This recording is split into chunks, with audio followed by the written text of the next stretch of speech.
What it is, everybody, it's your boy Shout Dog coming at you with another 2K Ray match. As you can see, it's the Lakers versus the Boston Celtics.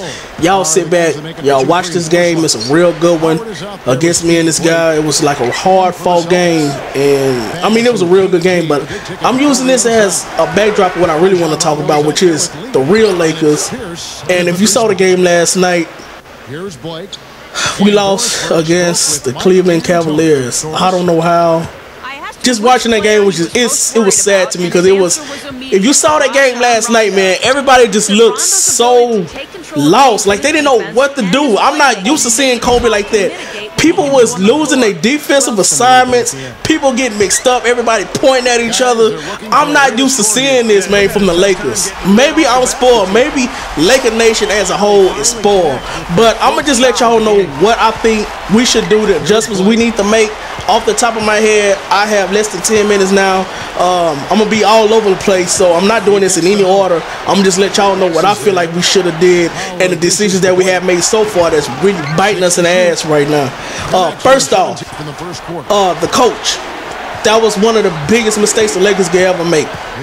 First, you made a bad mistake by hiring Mike Brown. Everybody knew that Mike Brown wasn't the coach this roster, the coach this squad that we have. So for them to fire him, I already knew it was coming. I knew it was coming probably in the first two games. Even in the preseason, we didn't win a preseason game. I saw it coming in. I say, if you've been a fan of the Lakers and you've been with the Lakers organization for a long time, you know that they move swift, they move real fast. If they need something to make, if they need to make something shake in the organization, they're going to make it happen. They don't wait around for shit.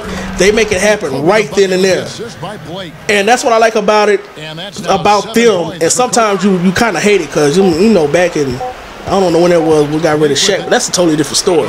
But they make things shake up in the organization that you probably wouldn't, if you're not a Laker fan, you wouldn't see coming. It'll blindside you in some type of way. So they fired Mike Brown. I was like, cool, I already seen it coming. So the names in the head of coaches that came up, you know, you heard Jerry Sloan, you heard of Mike D'Antoni. I was like, fuck no, do not get Mike D'Antoni. And then you heard the biggest name that you wanted to hear if you were a Laker fan. And it's a name that you didn't want to hear if you wasn't a Laker fan, which was Phil Jackson. And I'm like, man, I said, okay, if we can get Phil Jackson to coach his team, all we have to do is just get him to want to, because that's Phil Jackson's biggest thing. He have to want to coach. You know, his body, you know, he do have like the things going on with like his hip and his back and everything, but the main thing with Phil Jackson, he can coach, he just have to want to coach. So when I heard Phil Jackson, me and the whole Laker Nation, we got happy. Everybody that's not in Laker Nation was pissed off, like, man, I hope they don't get Phil Jackson.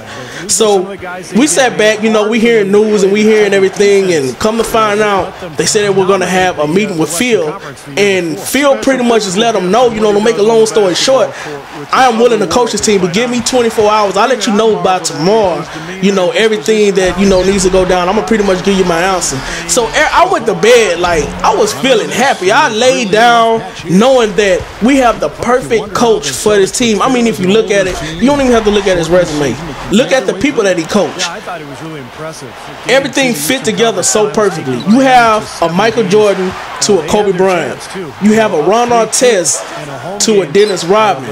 You have a Shaquille O'Neal to a Dwight Howard. So everything that you look at, well, I was laying down, I almost dripped about the shit. I said everything fits so perfectly. We have this team, we have the right people. All we need is that one missing piece of the puzzle, which is the right coach to get us on track. And all we got to do is just sit back and watch the Lakers just win games like we never seen them win before. Everybody was, even Ron Artest, he was like, we're going to beat the Bulls record, you know, the 72-10. We're going to try to go 73-9. You know, everybody was feeling good. I was even feeling good. So, you know, I laid down. I said, cool, we're going to have Phil Jackson as the coach. I'm going to lay down and I'm going to wake up and I'm going to see the big news. So when, you know, I laid down, I went to sleep, whatever, dreamt about the Lakers and the different pieces that we had. And to wake up, turn it on Sports Center, breaking news in red, like bright red. I said, thank God Phil Jackson done gave us the answer. The only breaking news that can come of this is Phil Jackson is the new head coach of the Lakers. So I turn it on Sports Center, breaking news. Mike D'Antoni is elected the new coach of the Lakers for a 3 to 4 year contract.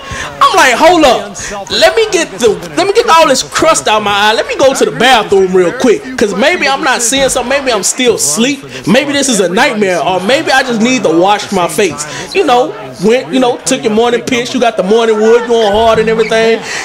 Go take your piss, wash your face. I'm like, in my head, I know I did not see the Lakers elected Mike D'Antoni to be the head coach for the Lakers. Wash my face, got it all together, looked myself in the mirror and say, took a deep breath and said, look, the Lakers organization, they not finna pull a dumb move like this. Go in there and look at TV again and look at that breaking news scrolling down at the bottom of Sports Center that haven't left yet, and see that they done hired Phil Jackson. Went back in the room, looked at my TV. Mike D'Antoni has been chosen as a new Lakers head coach for a contract of 3 to 4 years. I'm like, what the fuck was y'all thinking? First off, you look at Mike Brown real quick. I only have like 4 minutes in this video. You look at Mike Brown, his whole offense, 7 seconds or less. Get the rebound. Don't even think about playing defense. Just score more than another team. Get the rebound, take the ball out, score in 7 seconds or less. That's all you need to do. No defense is not in his mind anywhere. That's not what the Lakers are about. They're an older team. Kobe 34, Ron Artest is like 32, Steve Nash is 39.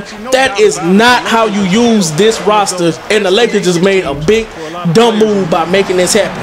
It's all Jim Buss. Dr. Buss is your son. That's Dr. Buss right now, which is Jerry Buss.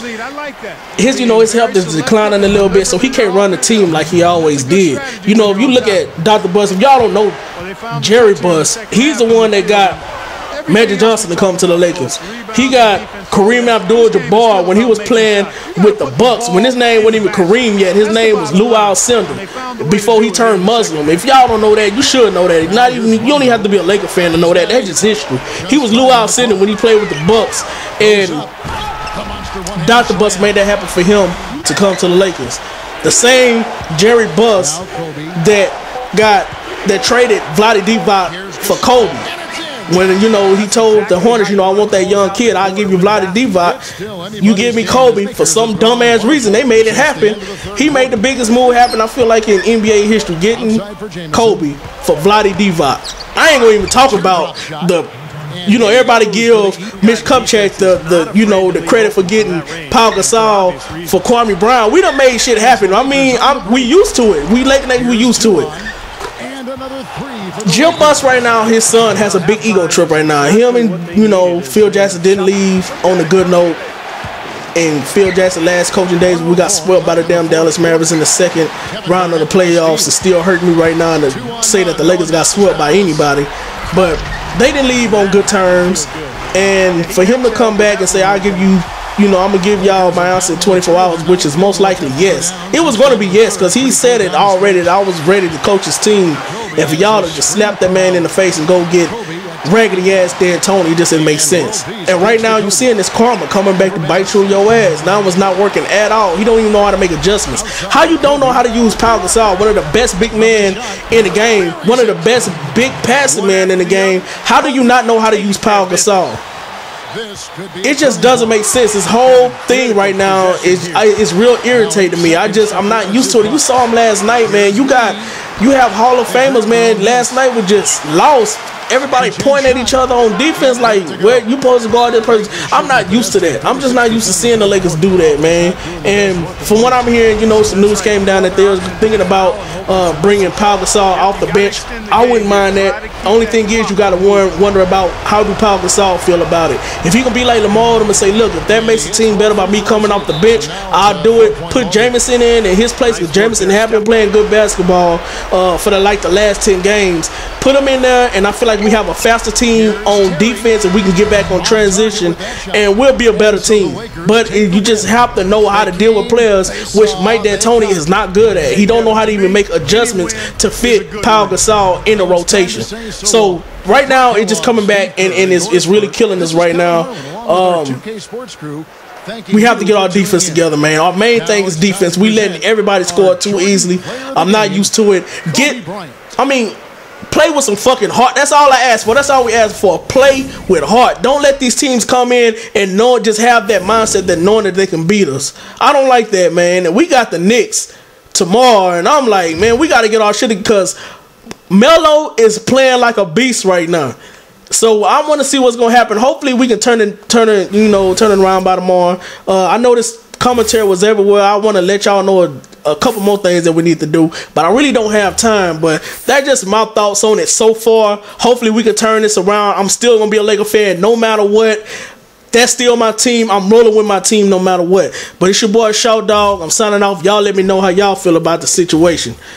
Y'all have a good one.